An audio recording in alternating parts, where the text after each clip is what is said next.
దినపత్రికలో ఏ వార్తలు ప్రధాన వార్తలుగా నిలిచే వార్తల విశ్లేషణ చూద్దాం. ముందుగా సాక్షి దినపత్రిక చూసినట్లయితే రూపాయి క్రాష్ యుద్ధ పరిణామాల నేపథ్యంలో డాలర్తోటి పోలిస్తే దేశీ కరెన్సీ మార్కం విలువ 0.5% క్షీణించి 91.49 వద్ద క్లోజ్ అయిందంటూ ప్రధాన వార్త నిలుస్తుంది. ఇక మార్కెట్పై మిసైల్ పశ్చిమాసియాలో యుద్ధ జాలుడి ఎగిసిపడుతుండటంతో భారత్తో సహా ప్రపంచ ఈక్విటీ మార్కెట్లు అతలాకుతలం అవుతున్నాయి.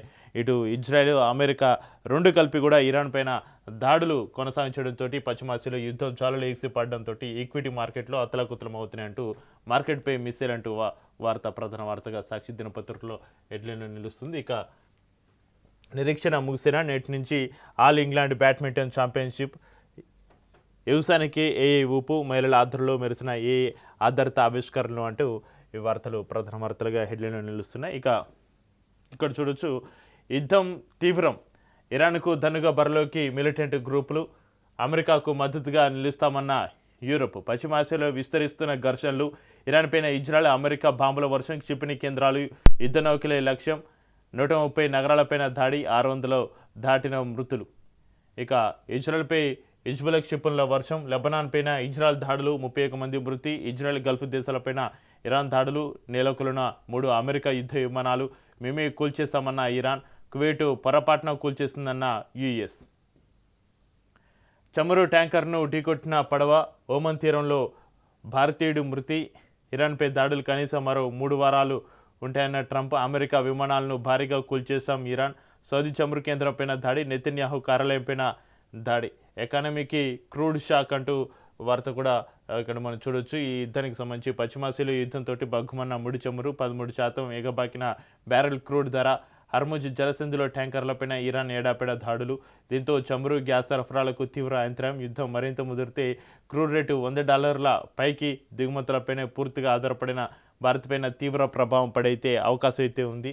ఇక మన ఎగుమతులకు భారీగా దెబ్బ, రూపాయి పతనం, జీడిపికి భారీ నష్టం అంటూ ఎకనామీకి క్రూడ్ షాక్ అంటూ ప్రధాన వార్త మన హెడ్లైన్లో చూడొచ్చు. ఇక చిక్కుల్లో చమురు జీవనాడి, హర్ముజ్ వద్ద సిగ్నల్స్ జామ్, దిక్కుతోచిన చమురు నౌకలు గందరగోళంలో 1100 ట్యాంకర్లు, పూర్తిగా నెమ్మదించిన రవాణా, అంతర్జాతీయ చమురు సరఫరాల్లో 20% ఇక్కడి నుంచే భారత్ సహా పలు దేశాలపైన తీవ్ర ప్రభావం చూపించే అవకాశం అయితే ఉంది.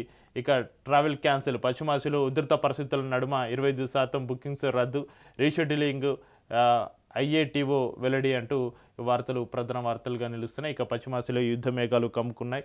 ఇక రోజు రోజుకి అక్కడ పరిస్థితులు అయితే ఉధృతంగా మారుతున్న నేపథ్యంలో ఈ వార్తలు ప్రధాన వార్తలుగా నిలుస్తున్నాయి. ఇక భారత్కు $2.6 బిలియన్ యురేనియం, ఉగ్రవాదం, తీవ్రవాదం, హింసాత్మక భావజాలం కేవలం భారత్ కెనడాలకే కాకుండా భూగోళంపైన మొత్తం మానవాళికే ముప్పుగా మారాయి. ఈ విషయంలో ఇరు దేశాలది ఒకటే మాట, ఉగ్రవాదం, తీవ్రవాదంతో పాటు రాడికలైజేషన్ పైన పోరాటంలో భారత్ కెనడా మధ్య సహకారం ప్రపంచ శాంతి స్థిరత్వానికి అత్యంత కీలకం.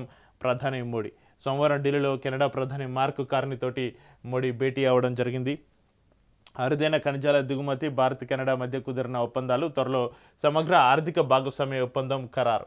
ఇరు దేశాల ప్రధానులు నరేంద్ర మోడీ, మార్క్ కార్నీ భేటీ, ద్వైపాక్షిక వార్షిక వాణిజ్యాన్ని 4 ఏళ్లలో $50 బిలియన్ చేర్చాలని నిర్ణయం. ఎప్పుడైనా భారత్ ఒకటే కోరుకుంటుంది, ఎక్కడైనా శాంతియుత వాతావరణం కలిగి ఉండాలి, దేశాలకు మధ్య స్నేహభావ సంబంధం కలిగి ఉండాలని ఇండియా ఎప్పుడు కోరుకుంటుంది. అదేవిధంగా ప్రధాని మోడీ కూడా నిన్న మార్క్ కార్నీతోటి, కెనడా ప్రధాని మార్క్ కార్నీతోటి భేటీ అయిన సందర్భంలో మోడీ మాట్లాడడం జరిగింది. కానీ ఉగ్రవాదాన్ని మాత్రం అన్ని దేశాలు కలిసి అణచివేయాలి, శాంతియుత వాతావరణం, స్థిరత వాతావరణం ఏర్పాటు చేయాలంటూ ప్రధాని మోడీ చెప్పుకుంటూ వస్తున్నారు. కానీ ఇక పశ్చిమాసియాలో యుద్ధానికి సంబంధించి ఇరాన్ పైన ఇజ్రాయెల్ అమెరికా దాడులకు సంబంధించి ట్రంప్ స్పందించడం జరిగింది. ఇంకా 4 నుంచి 5 వారాల పాటు యుద్ధం ఇలా కొనసాగే అవకాశం ఉంది అంటూ అమెరికా చెప్పడం జరిగింది. అయితే ఇరాన్ పైన పూర్తిగా పట్టు సాధించడానికి అమెరికా ప్రయత్నం చేస్తుంది. తద్వారా ఇక్కడ ఇరాన్కి శత్రు దేశాలు ఏమున్నాయి, వారితోటి కలుపుకొని అమెరికా శత్రువు మిత్రుడు అవుతాడు అన్న ఒక పాయింట్ని పట్టుకొని అమెరికా ఇరాన్ పైన దాడులు చేయడం జరుగుతుంది. ఇక ఇరాన్ కూడా అదే స్థాయిలో మళ్ళీ అమెరికా పైన, ఇజ్రాయెల్ పైన కూడా దాడులు కొనసాగిస్తుంది.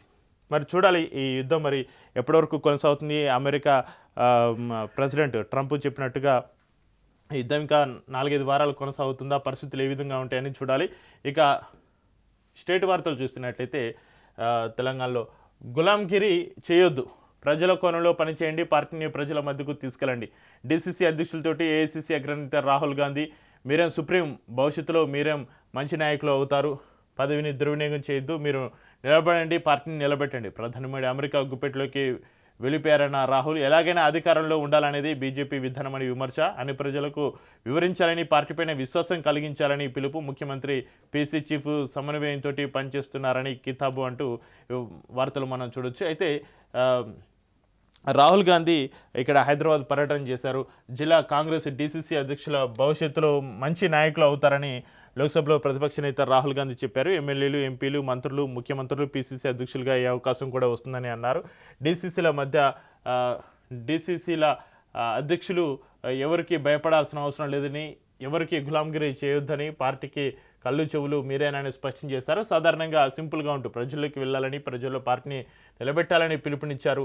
దేహే అంటే పదవులు రావని, డీసీసీ అధ్యక్షుల కార్యాచరణ పదవిలో పరమావధిగా ఉండకూడదని, ప్రజల కోణంలో ఉండాలని సూచించారు. ప్రజలు కాంగ్రెస్ పార్టీ పట్ల విశ్వాసాన్ని కలిగించేలా పనిచేయాలని, పార్టీకి ప్రజల్లో మంచి పేరు తేవాలని రాహుల్ గాంధీ కోరడం జరిగింది. రాహుల్ గాంధీకి పుష్పగుచ్చం అందిస్తున్న సీఎం రేవంత్ రెడ్డి, పార్టీకి జిల్లా కాంగ్రెస్ అధ్యక్షులే సుప్రీం, మీరంతా నా టీం, భవిష్యత్తు అంతా మనది, పార్టీ ప్రజాప్రతినిధులతోటి సమన్వయం చేసుకునే బాధ్యత మీది అంటూ వారు చెప్పడం జరిగింది. ఇక కాంగ్రెస్ గడ్డపార రాజ్యాన్ని కూలగొట్టాల్సిందే, ప్రజా హక్కులను కాలరాస్తూ కూల్చివేతలతోటి భయాందోళన సృష్టిస్తున్న కాంగ్రెస్ గడ్డపార రాజ్యాన్ని కూలగొట్టాల్సిందేనని బీజేపీ రాష్ట్ర అధ్యక్షుడు రామచంద్రరావు అన్నారు. ఈ అణచివేతకు ముగింపు పలకాలన్నారు.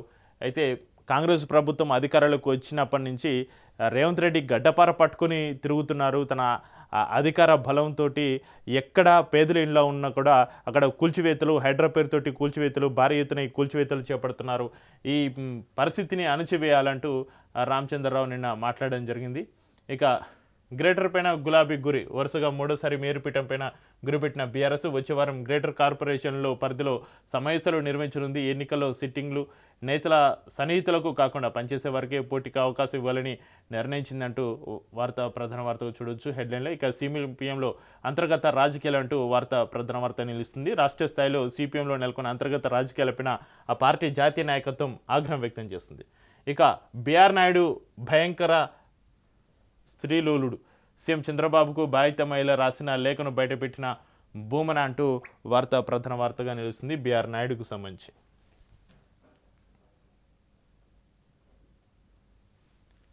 ఇక సీఎం చంద్రబాబుకు బాధితమయ్యేలా రాసిన లేఖను బయటపెట్టిన భూమన, ఆ వీడియోలు, ఫోటోలు ఒరిజినల్ అని నిర్ధారించిన ఏఐ సంస్థ. బీఆర్ నాయుడికి వావి వరుసలు లేవు, మహిళలు చిన్న పని కోసం వచ్చినా ఇబ్బంది పెడతారు, తాను టీడీపీ అభిమాని కావడంతో ఫిర్యాదు చేయలేదన్న బాధితురాలు, మహిళతో సన్నిహితంగా బీఆర్ నాయుడు. ఇక టీటీడీ చైర్మన్ బీఆర్ నాయుడు భయంకరమైన స్త్రీ లోలుడు అంటూ ఒక బాధిత మహిళ సీఎం చంద్రబాబుకు రాసిన లేఖను వైఎస్ఆర్సీపీ రాష్ట్ర అధికార ప్రతినిధి భూమన కరుణాకర్ రెడ్డి బహిర్గతం చేశారు. 30 ఏళ్లుగా తమ మధ్య అనుబంధం ఉందని బీఆర్ నాయుడు చెబుతున్న మహిళ 2024 ఎన్నికల సమయంలో చంద్రబాబు, నారా లోకేష్, పవన్ కళ్యాణ్కి ఒక లేఖ రాశారని తెలపడం జరిగింది.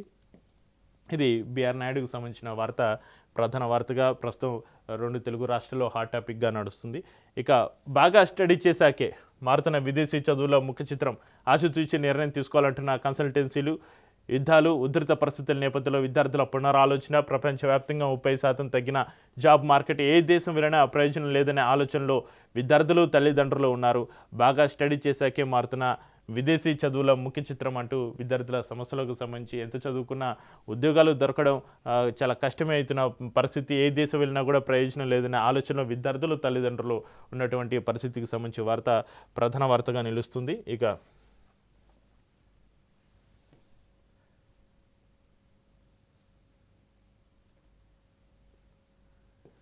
ప్రధానమంత్రి నరేంద్ర మోడీ ప్రారంభించిన సంవత్సరం గడిచింది. ఈ సంవత్సరం పాటు ఎన్నో వన్యప్రాణుల ఆరోగ్యాన్ని మెరుగుపరిచింది, వాటిని అడవి బాట పట్టించడం జరిగింది అంటూ ప్రధాన వార్తగా నిలుస్తుంది. ఇక ఇవి సాక్షి దినపత్రికలో ఉన్నటువంటి ప్రధాన వార్తలు.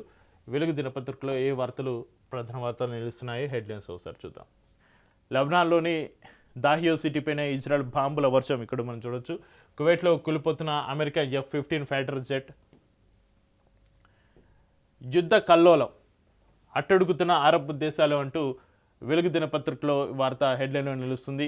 ఇక సౌదీలోని అతిపెద్ద రిఫైనరీ ఆరం కోపై ఇరాన్ డ్రోన్ దాడి, చమురు ఉత్పత్తిపైన ఎఫెక్ట్, కువైట్ ఆర్మీ పొరపాటుతోటి కూలిన 3 అమెరికా జెట్ ఫైటర్స్, దుబాయ్ దోహాలో పేలులు, బెహ్రెన్లోని సల్మాన్ పోర్టు పైన దాడి, గల్ఫ్ ఆఫ్ ఓమన్లో చమురు నౌకపైన అటాక్, ఇండియన్ మృతి.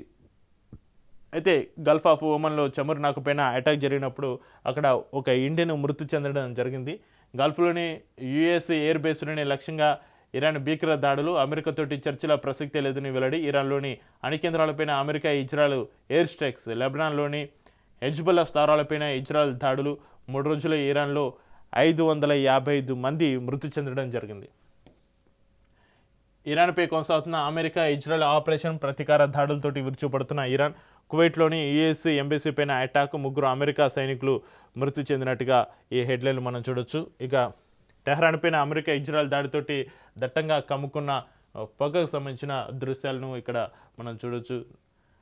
ఇరాన్ పైన ఇజ్రాయెల్ అమెరికా జాయింట్ ఆపరేషన్ తోటి పశ్చిమాసియా అట్టడుగుతుంది. తొలి దాడిలోనే ఆ దేశ supreme leader Ayatollah Ali Khamenei సహా కీలక నేతలను మట్టిబెట్టగా తాజాగా ఇరాన్లోని అణుకేంద్రాలపైన ఎయిర్ స్ట్రైక్స్ చేసే లెబనాన్లోని హెజ్బొల్లా స్థావరాలపైన ఇజ్రాయెల్ దాడి చేయగా కీలక నేత మృతి చెందారు. మరోవైపు తమ సుప్రీం లీడర్ ఖమేనీ హత్యకు ప్రతీకారంగా ఇరాన్ దాడులు తీవ్రతరం చేసింది. దీంతో మిడిల్ ఈస్ట్లో మినీ వరల్డ్ వార్ జరుగుతున్నది. ప్రతి దాడులతోటి సోమవారం 3వ రోజు పశ్చిమాసియాలో హైటెన్షన్ నెలకొంది. కువైట్లోని అమెరికా ఎంబసీ పైన ఇరాన్ డ్రోన్ మిసైల్ తోటి దాడికి పాల్పడింది. ఈ ప్రాంతంలో దట్టంగా పొగ అలుముకుంది.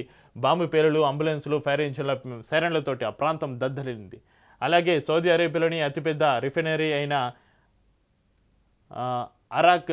ఆరం కోపై ఇరాన్ షాహిద్ 136 డ్రోన్ తోటి అటాక్ చేసింది. దీంతో ఆ కేంద్రం వద్ద భారీగా మంటలు చెలరేగి చమురు ఉత్పత్తిపైన ఎఫెక్ట్ పడింది. కువైట్లోని అమెరికా ఎంబసీ పైన ఇరాన్ డ్రోన్లు మిసైల్ తోటి విరుచుకుపడింది. ఆ దేశంలో 3 America jet fighters నేలకూలాయి.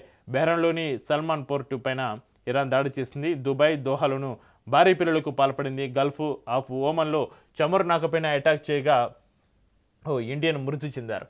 America air బేస్లే లక్ష్యంగా గంటకు బాంబుల మోతలు మోగిస్తున్నది. ఇజ్రాయెల్ ప్రధాని కార్యాలయం, ఎయిర్ ఫోర్స్ కమాండరీ హెడ్ క్వార్టర్స్ను లక్ష్యంగా చేసుకుని దాడి చేసినట్టుగా ఇస్లామిక్ రెవల్యూషనరీ గార్డ్స్ కోర్ ప్రకటించింది. ఆ సమయంలో కార్యాలయంలో ప్రధాని బెంజమిన్ నెతన్యాహు ఉన్నారా లేదా అనే విషయంపైన సందిగ్ధం నెలకొంది. ఇదిలా ఉండగా యుద్ధం మరో 4 నుంచి 5 వారాల పాటు జరగొచ్చని అమెరికా ప్రెసిడెంట్ డొనాల్డ్ ట్రంప్ హెచ్చరించారు. తమ సైనికుల మృతికి ప్రతీకారం తీర్చుకుంటామని ప్రతిజ్ఞ చేసినటువంటి పరిస్థితి. ఇంకా నెతన్యాహు ఆఫీస్ పైన మిసైల్ అటాక్, ఇరాన్కు చెందిన ఇస్లామిక్ రెవల్యూషనరీ గార్డ్ కోర్ వెల్లడి. దాడి జరగలేదన్న ఇజ్రాయెల్ బయటకు వచ్చి మాట్లాడిన నెతన్యాహు, ఇరాన్ అణు కేంద్రాలపైన అమెరికా వైమానిక దాడులు, రేడియేషన్ స్థాయిలు సాధారణంగానే ఉన్నాయన్న IAEF chief. Sensex 1000 points down, 313 points నష్టపోయిన నిఫ్టీ. 6.5 లక్షల కోట్ల సంపద ఆవిరి, క్షీణించిన రూపాయి 41 పైసల కిందకు. భారీగా పెరుగుతున్న క్రూడ్ ఆయిల్ ధరలు, త్వరలోనే $100 చేరుతుందని అంచనా. గోల్డ్ ఇక 3300, కిలో వెండి 8000 పెరిగిందంట జంప్. ఇక ప్రధాని హై లెవెల్ మీటింగ్, పశ్చిమాసియా దేశాల్లోని ఇండియన్స్ భద్రతపైన సమీక్ష, నెతన్యాహుకు ఫోన్ కాల్. బెహ్రెన్ రాజుతోటి మాట్లాడిన మోడీ, ఇజ్రాయెల్లోని లక్షలాది మంది భారతీయుల రక్షణపైన ఆందోళన అంటూ ప్రధాని హై లెవెల్ మీటింగ్ అంటే ఫోన్ చేసి మాట్లాడడం జరిగింది. అక్కడ మన 100 మంది భారతీయులు చిక్కుకోవడం జరిగింది. 100 మంది భారతీయుల సంరక్షణ కోసం ఎప్పటికప్పుడు పర్యవేక్షణలో ఉంది మన ఇండియన్ గవర్నమెంట్. ఇంకా డిగ్రీ కాలేజీకి 4 ఎకరాల జాగా మస్ట్, పట్టణాల్లో అయితే 4, గ్రామాల్లో 8 ఎకరాలు తప్పనిసరి. ఇంటర్లోనూ అర్బన్లో 2, రూరల్లో 4 ఎకరాలు ఉంటేనే అనుమతి. జూనియర్ లెక్చరర్లకు బీఈడి టెట్ ఉండాలి. ఇంటర్ వొకేషనల్ కోర్సులను ITI లేదా పాలిటెక్నిక్లో విలీనం చేయాలి. సర్కారుకు ఇచ్చిన నివేదికలో విద్యా కమిషనర్ సిఫార్సులు. కనీసం గాలి వెలుతురు సోకిని అపార్ట్మెంట్లలో తరగతులు పెట్టి విద్యార్థులకు జైలు తరహా పరిస్థితులను కల్పిస్తున్న కాలేజీలకు కళ్ళెం వేసేలా రాష్ట్ర విద్యా కమిషన్ సర్కారుకు పలు కీలక సిఫార్సులు చేసింది. ఇకపై రాష్ట్రంలో కొత్తగా డిగ్రీ, జూనియర్ కాలేజీలు పెట్టాలన్నా, ఉన్నవాటిని కొనసాగించాలనే కనీసం మౌలిక సదుపాయాలు ఉండాల్సిందే నని తేల్చి చెప్పింది. కేవలం భవనాలే కాదు, విద్యార్థులకు పాఠాలు చెప్పే లెక్చరర్ల క్వాలిఫికేషన్స్లోనూ భారీ మార్పులను ప్రతిపాదించింది. ఈ మేరకు విద్యా కమిషన్ తమ నివేదికను ఇటీవలే సీఎం రేవంత్ రెడ్డికి అందజేసింది. ఇది అమల్లోకి వస్తే కనీస గ్రౌండ్ లేకుండా అపార్ట్మెంట్లలో నడుస్తున్న కాలేజీలకు చెక్ పెట్టినట్లే అనే అభిప్రాయం వ్యక్తం అవుతుంది. అయితే ఇక్కడ మనం చూడొచ్చు, ఇక్కడ మన నగరంలో కూడా చాలా డిగ్రీ కాలేజీలు ఇంటర్ కాలేజీలు కూడా అపార్ట్మెంట్లలో తక్కువ రెంట్స్కి తీసుకొని అక్కడ విద్యార్థులను బంధించినట్టుగా ఇక్కడ విద్యాబోధనలు చేస్తూ ఉండడం జరిగింది. ఈ విద్యా కమిషన్ మాత్రం చాలా మంచి నివేదికలు ఇచ్చిందని చెప్పాలి రేవంత్ రెడ్డికి. ఇంకా ఈ కాలేజీలో ఏవైతే అపార్ట్మెంట్స్లో చిన్న చిన్న గదులలో బంధించినట్టుగా విద్యార్థులకు విద్యాబోధన అయితే ఏదో ఉందో దానికైతే చెక్ పెట్టే అవకాశాలు అయితే కనిపిస్తున్నాయి. ఇక లెక్చరర్లకు కూడా మినిమం క్వాలిఫికేషన్ ఉండే లెక్చరర్లనే తీసుకోవాలని కూడా విద్యా కమిషన్ నివేదికలో తెలియజేయడం జరిగింది. ఇక పీజీ సెట్ల పెంపునకు ఎన్ఎంసి గ్రీన్ సిగ్నల్ 2026-27 విద్యా సంవత్సరానికి నోటిఫికేషన్ జారీ. ఇక ఫేక్ పేషెంట్లతోటి తప్పుదోవ పట్టిసే పర్మిషన్లు రద్దు, కొత్త కోర్సులు, సీట్ల పెంపునకు భారీ ఫీజులు అంటూ ప్రధాన వార్తగా నిలుస్తుంది. ఇక ప్రజల కోసం పనిచేయండి, అప్పుడే గొప్ప నేతలుగా ఎదుగుతారు రాహుల్ గాంధీ. శివుడే మనకు ఆదర్శం, నిరాడంబరతే మనకు మూల సిద్ధాంతం, ఆడంబరాలు అధికార వ్యామోహం బీజేపీ విధానం, అహింస, శాంతి, సత్వాన్వేషణ కోసం ప్రతి కార్యకర్త పనిచేయాలి, మీరు బానిసలా బతకొద్దు, అలాగని అహంకారం పనికిరాదు. డీసీసీ అధ్యక్షులకు కాంగ్రెస్ అగ్రనేత రాహుల్ గాంధీ దిశానిర్దేశం. పార్టీ సిద్ధాంతాలు విధానాలపైన 2.5 గంటల పాటు సెషన్. ట్రంప్కు మోడీ లొంగిపోయారని కామెంట్. రాహుల్ గాంధీ ప్రధాని పదవి చేపట్టాలి రేవంత్. ఒక కార్యకర్తగా అడుగుతున్నానని విజ్ఞప్తి. ఇక ఎయిర్పోర్ట్లో రాహుల్కు స్వాగతం పలుకుతున్న సీఎం రేవంత్ రెడ్డి. వికారాబాద్లో రాహుల్ గాంధీకి సాల్వ కాపుతున్న మంత్రి వివేక్. ఇక ప్రజల కోసం, ప్రజా సమస్యల పరిష్కారం కోసం పనిచేసినప్పుడే గొప్ప నేతలుగా ఎదుగుతారని డీసీసీ చీఫ్లకు కాంగ్రెస్ అగ్రనేత, లోక్సభ ప్రధాన ప్రతిపక్ష నేత రాహుల్ గాంధీ దిశానిర్దేశం చేయడం జరిగింది నిన్న. సంబంధించి వార్త అని దినపత్రికలో ప్రధాన వార్తగా నిలుస్తుంది. ఇక తమ్మినేనిపైన అభిశంసన, అవినీతి తప్పుడు నిర్ణయాలపైన సిపిఎం కేంద్ర కమిటీ సీరియస్. మరో 2 నేతలపైన కూడా ఇదే తీర్మానం. దిశపై కమిటీ ఎంక్వైరీ రిపోర్టు ఆధారంగా హైకమాండ్ నిర్ణయం. వరుస వైఫల్యాలు, కార్యదర్శి ఎంపికలో తమ్మినేని తీర్పిన అసంతృప్తి అంటూ ప్రధాన వార్తగా హెడ్లైన్లో నిలుస్తుంది. ఇక 60,125 ఎకరాల్లో నేచురల్ ఫార్మింగ్. రాష్ట్రంలోని 489 క్లస్టర్లలో 60,125 ఎకరాల్లో పంటలు. ఈ ఏసాంగ్ నుంచి సాగు మొదలుపెట్టిన వ్యవసాయ శాఖ ప్రతి క్లస్టర్కు కృషి సఖి, 3 క్లస్టర్లకు బయో రీసోర్స్ సెంటర్ తోడ్పాటు అందిస్తున్న centre of natural farming Sakhi, బీఆర్సీలకు ట్రైనింగ్, 60,125 మంది రైతులకు శిక్షణ. కేంద్ర రాష్ట్ర ప్రభుత్వాల ద్వారా ఆర్థిక సాయం. 60,125 ఎకరాల్లో నేచురల్ ఫార్మింగ్. రాష్ట్రంలోని 489 క్లస్టర్లో 61,125 ఎకరాల్లో పంటలు అంటూ ప్రధాన వార్తగా హెడ్లైన్లో నిలుస్తుంది. ఇవి వెలుగు దినపత్రికలో ఉన్నటువంటి ప్రధాన వార్తలు. ఇక నమస్తే తెలంగాణలో ఉన్నటువంటి వార్తలు ఒకసారి చూద్దాం. మార్కెట్పై యుద్ధ ప్రకంపనలు, భారీ నష్టాలు, దేశీయ స్టాక్ సూచీలు, రూపాయి మరింత పతనం, బగ్గుమన్న క్రూడ్ ఆయిల్ ధర, 4% పెరిగిన పసిడి రేటు అంటూ మనం ప్రధాన వార్త చూడొచ్చు. ఇక ఇటువైపు తెలంగాణలో బుల్డోజర్ రాజ్, 700 ఇళ్లను కూల్చి 3,000 మందిని రోడ్డు పాలు చేశారు బీజేపీ బాటలోనే కాంగ్రెస్ సర్కార్. వెలుగుల మట్ల కూల్చివేతలపైన కేరళ సీఎం విజయన్ ఆగ్రహం అంటూ ప్రధాన వార్తగా మనం చూడొచ్చు. ఇక నిబంధనలకు నీళ్లు, ఇసుక తోడేళ్లు.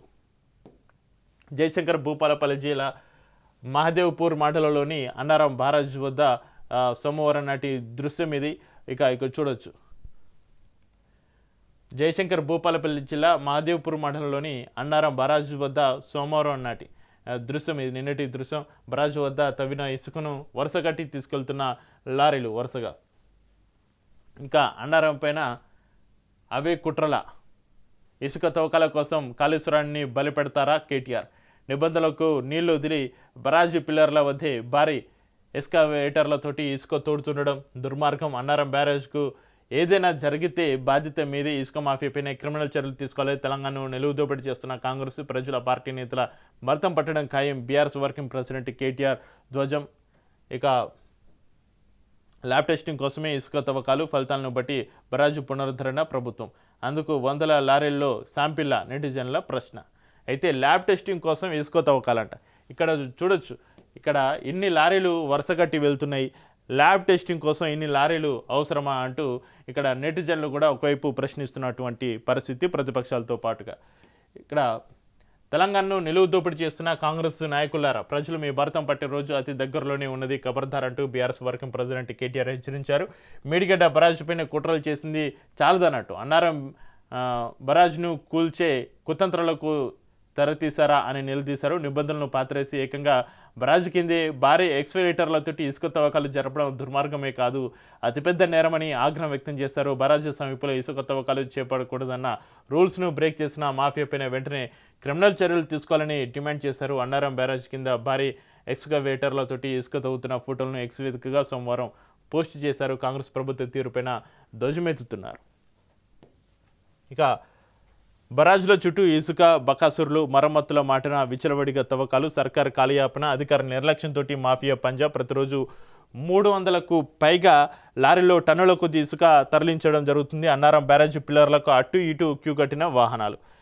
ఇక మరమ్మతుల మాటన కాళేశ్వరంలో ఇసుక దందా మొదలైంది. ప్రాజెక్టు అడ్డగా ఇసుక అసురులు తిష్టవేసి బరాజ్ను ఆనుకొని వేసిన ఇసుక మెటలను మింగేస్తున్నారు. రోజుకు టన్నుల కొద్ది ఇసుకను తోడిస్తూ వందలాది లారీలో తరలిస్తూ సొమ్ము చేసుకుంటున్నారు అంటూ వార్త ప్రధాన వార్తగా నిలుస్తుంది. ఇక కాలువలపైన కాంగ్రెస్ నిర్లక్ష్యం, 6 నెలల్లో పూర్తి చేస్తామని ఎమ్మెల్యే హామీ. ఏడాదైనా తట్టెడు మట్టి తీయని ప్రభుత్వం. తంగలపల్లి ఇల్లంతకోటలో సాగునీటి గోస, ఎండుతున్న 20,000 ఎకరాల ఆయకట్టు నిలివ్వాలని 20 రోజులుగా రైతుల దీక్షలు అంటూ మొత్తానికైతే కాంగ్రెస్ ప్రభుత్వం వచ్చిన తర్వాత కాలువలపైన నిర్లక్ష్యం వహించడం జరుగుతుందంటూ ఈ వార్త ప్రధాన వార్తగా సాక్ష్యంగా నిలుస్తుంది. సాగునీటి కోసం రాస్తారోకో. వెంటనే రంగనాయక సాగర్, మల్లన సాగర్ నీళ్లు ఇవ్వండి. సిద్దిపేట జిల్లా లక్ష్మీదేవిపల్లి స్టేజ్ వద్ద రైతుల ఆందోళన. రైతు భరోసా నిధులు విడుదల చేయాలంటూ డిమాండ్.